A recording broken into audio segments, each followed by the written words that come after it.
Olá pessoal, tudo bem?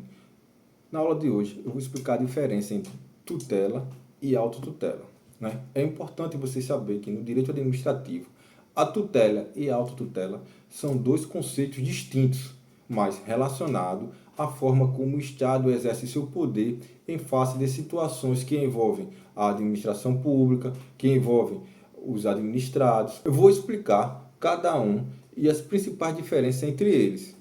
Primeiro, em relação à tutela, ela pode ter vários nomes, né? Ela pode ter o nome de controle finalístico, controle ministerial, supervisão ministerial. Então, é importante vocês saberem esse nome. Quando a gente fala de tutela, você tem que saber que no contexto da administração pública, a administração pública ela é dividida em duas partes, ou classificada em administração direta e indireta. Quando a administração direta fiscaliza a administração indireta, a gente chama isso de tutela ou controle finalístico. Exemplo aqui para vocês entenderem, né? Imagine que a administração pública, de acordo com a Constituição, ela tem diversas competências, né? Ela tem a competência de trazer segurança para a sociedade, lazer, seguridade social, entre outras coisas que está prevista na Constituição. Mas a gente sabe que não tem como ela fazer isso tudo sozinha, por quê? Porque são muitas atribuições. Então, o que é que ela faz? Ela descentraliza, ela cria outras entidades para exercer algumas funções para que o serviço seja prestado para a sociedade, porque a sociedade não pode sair no prejuízo. Então, vamos falar aqui da autarquia chamada INSS. A autarquia INSS, ela foi criada pela União com o princípio de prestar seguridade social para a população. Então, através de uma lei, né, a União, que é uma administração direta, para a administração indireta, através de uma autarquia, e criou o INSS. Quando ela criou o INSS não está mais subordinado à administração direta. Entretanto, a administração direta ela pode fiscalizar a autarquia para ver se ela está cumprindo com os objetivos para o qual foi criada. Então, um exemplo, a Seguridade Social, ela serve para quê? Para ver a questão de aposentadoria, ver a questão de acidente de trabalho, entre outras coisas. Então, ela vai receber verba para sua existência, mas ela vai ter uma certa autonomia para trabalhar. Agora, supostamente, vamos dizer aqui que a autarquia do INSS, ao invés de trabalhar na Seguridade Social, ela começasse a emprestar dinheiro. Aí a administração direta, através do poder de tutela, ela ia chegar no INSS e dizer, olha, por que você está emprestando dinheiro se você foi criado para prestar o serviço de Seguridade Social? Aí a autarquia diz, não, é porque é mais rentável, vai aumentar o lucro. Aí ela pode dizer, a administração direta dizer aqui, ó, negativo. Você foi criado para prestar Seguridade Social, né? Foi através de uma lei e você vai ter que cumprir isso aí. Isso chama-se tutela administrativa. Então, a tutela administrativa é isso, ela serve para ter esse controle finalístico, onde a administração direta fiscaliza a atuação da administração indireta. Então, em outras palavras, o controle finalístico ele está relacionado à verificação do cumprimento dos fins para os quais os atos administrativos foram criados.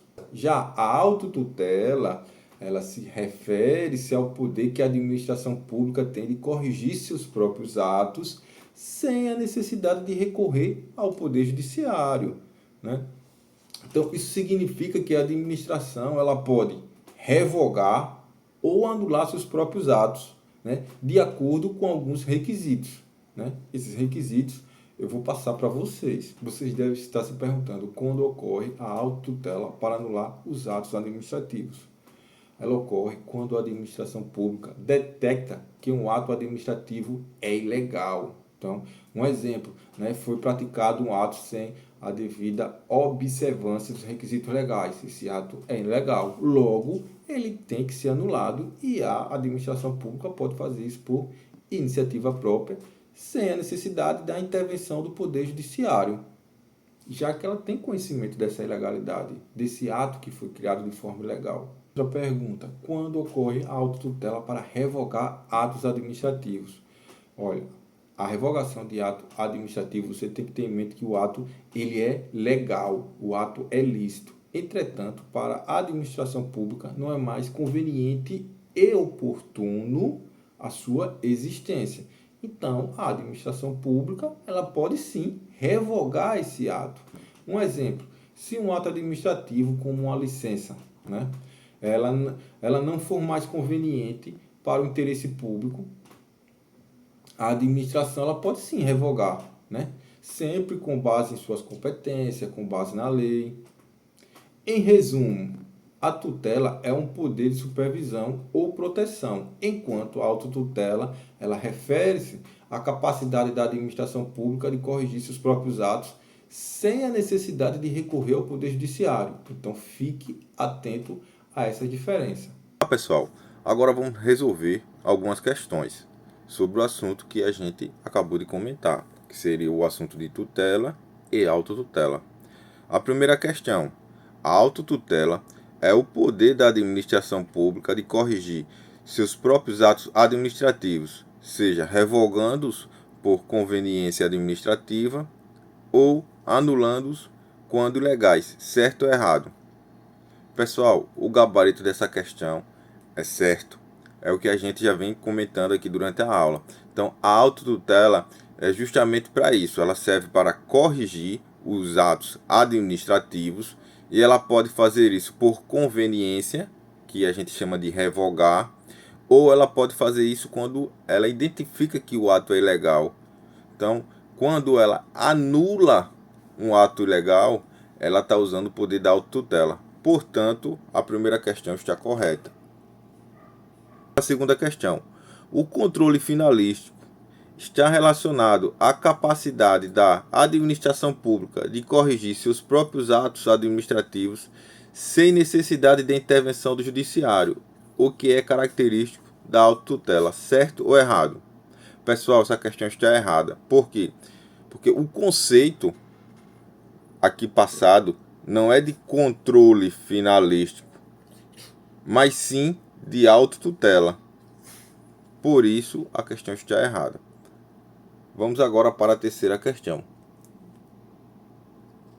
No controle finalístico, a administração pública verifica se os atos administrativos estão sendo cumpridos conforme os fins a que se destinam, especialmente em relação a terceiros que estejam executando serviços públicos concedidos, certo ou errado?